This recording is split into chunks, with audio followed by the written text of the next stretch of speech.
పెద్దలు నాటకం పేరు చెబితే పోతుంది రైతులతో స్కూటర్లు బైకులు కార్లు దూసుకొస్తాయో ఆ పెద్దలు నాటకాన్ని దీంతో వారం రోజుల్లో ఆడబోతుంది. మీ అందరూ రెడీయా? అదేం కుదరదు. ఇప్పటికే అందరికన్నా నేనే ఎక్కువ ఖర్చు పెట్టాను. నా పాట లేకపోతే నాటకం జరగదు. డ్రామాకి పెట్టుబడి పెట్టేది నీకు పాటలు ఏదంటే ఊరుకుంటావా? అదేదో పోటీ సినిమాలో మహేష్ బాబు పాడతాడే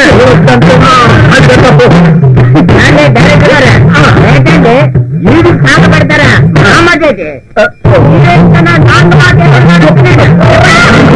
డ్రామాలో నువ్వు హీరోకి తండ్రి తండ్రి అయినా తాతైనా నాకు అనవసరం. కావాలంటే ఇంకో ఎకరం అమ్మైనా సరే 2-3 లక్షలు ఎక్కువ డొనేషన్ ఇస్తాను. నాకు మాత్రం హీరోయిన్ సాంగ్ పెట్టాల్సిందే. అయితే డిస్కో సాంగ్ పెడతా.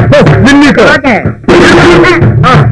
డిస్కో సాంగ్ వచ్చా ఎందుకంటే మన కాదు అన్నిటి అదే పనిగా వాయిస్తారు. ఇదిగో డైరెక్టర్, నేను ఇప్పుడే చెప్తున్నా, ఇప్పుడున్న పాటల కంటే ఎక్స్ట్రా పాట పెట్టారనుకో పాటకు 1000 రూపాయలు చెప్పిన నాకు ఇవ్వాలంటే డాన్స్ కావాలంటే ఆమెతో డాన్స్ నేను చేస్తాను. 2000 ఎక్స్ట్రా ఇచ్చుకుంటున్నా. అయితే ఓకే. హియర్ ఈ పల్లెటూరులో 15 లక్షలు పెట్టి డ్రామా వేస్తున్నటువంటి మెగా డైరెక్టర్ దర్శకేంద్రుడు చిత్తపల్లి మస్తానరావు గారికి ఈ మెగా ప్రొడ్యూసర్ మంగారావు మీకు శుభాకాంక్షలు తెలియజేసుకుంటున్నాడు. మెగా ప్రొడ్యూసర్ మంగారావు గారు డైరెక్టర్ అంటే కూర్చున్నప్పుడు కూర్చుంటున్నాడు. అదే డైరెక్టర్ అంటే డైరెక్టర్ మెగా ప్రొడ్యూసర్ మంగారావుని ఎందుకు వచ్చావని అడుగుతావా? నిజాన్ని పొద్దున్నా సినిమా నిర్మాత మన నాటక ఇదిగో డైరెక్టర్, మీరు రిహార్సల్ చూస్తా ఉంటే నాకు సినిమా షూటింగ్ చూసినంత ఆనందంగా ఉన్నాయా? మీరు మరి నాటకానికి సినిమాకి పోలిక మరి పోడదు. నేను చెప్పేది పచ్చి నిజమయ్యా. నేను 15 లక్షలతో రోజుకు 2 సినిమాలు చేస్తాను. నమ్మండి. నమ్మకం గొప్పం లేదు.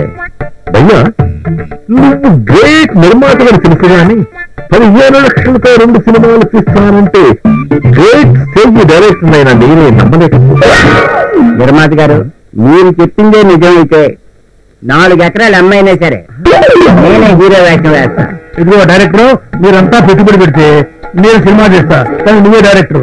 నేను హీరోయిన్ చేస్తానులే. నేనా? నేను నాటకాల డైరెక్టర్ కానీ సినిమాలకు ఎలా డైరెక్ట్ చేయాలో నాకు తెలియదు. అదే నీ క్వాలిఫికేషన్. సినిమా డైరెక్షన్ నీకు తెలియకపోవడమే నీకు శ్రీరామ రక్ష. పట్టు చెప్పామంటే సార్ మిగతా పనులు జరుగుతా పోతా ఉంటాయి. ఆ తర్వాత నాలాంటి పొద్దుంతలు మీ ఎప్పటి క్యూ పడతా ఉంటారనమాట. మాట్లాడయ్యా మంగారావు ముందు అంటే ఇక అయితే ఇమీడియట్ గా మీరు స్టార్ట్ చెప్పండి. సినిమా కంప్లీట్ అవ్వకుండానే అక్కడ కట్ చెప్పేస్తాను. మరైతే చిరంజీవి గారి కన్నా నేను పెద్ద హీరో అవుతానా? మహేష్ బాబునే మించిపోతావు. మహేష్ బాబునే మించిపోతావు. కాకుండా కొంచెం ముదురు నేను కట్టుకోలేకపోతున్నాను. నా డాన్స్ ఎక్కువైపోతాను. ఆటోగ్రాఫ్ లెవెల్కి నేను అన్నుకుంటాను. ఏం ఆటోగ్రాఫర్ అయ్యా? ఏదో నాకు పిచ్చికెట్లు చూస్తే పోయేదాన్ని పెద్ద. మీరు మామూలుగా రాసిన అలాగే ఉంటుందండి.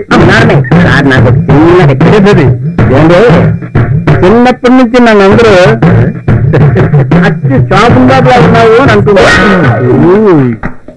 మాత్రం లేదనుకోండి. అంచేత నాకు 2 హీరోయిన్లు ఉండే హీరో వేయకపోతే చెప్పండి, నేనే చూద్దాంలే. వెంకట డైరెక్టర్ గారు, అయ్యా ఇదేనా హైదరాబాద్ అడ్రస్? రేపే డబ్బులు తీసుకుని హైదరాబాద్ రండి. ఎల్లుండే షూటింగ్. ఓకే. నాటకం గీటకం బంద్. రేపు చలో హైదరాబాద్. అలాగే జిందాబాద్ బంగారావు గారు. జిందాబాద్ బంగారావు గారు. నేను బయలుదేరుతున్నానంటే రాదా మరి? బాగుంటుందయ్యా. ఒకటి పక్కన సున్నారాగా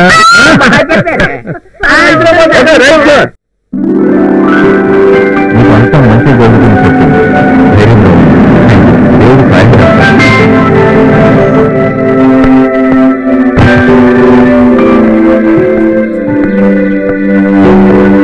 హలో సత్యం, మీకోసం వచ్చాను సార్. మీరు? నా పేరు రామ్ గోపాల్, ఫిలిం ఫైనాన్సర్ని.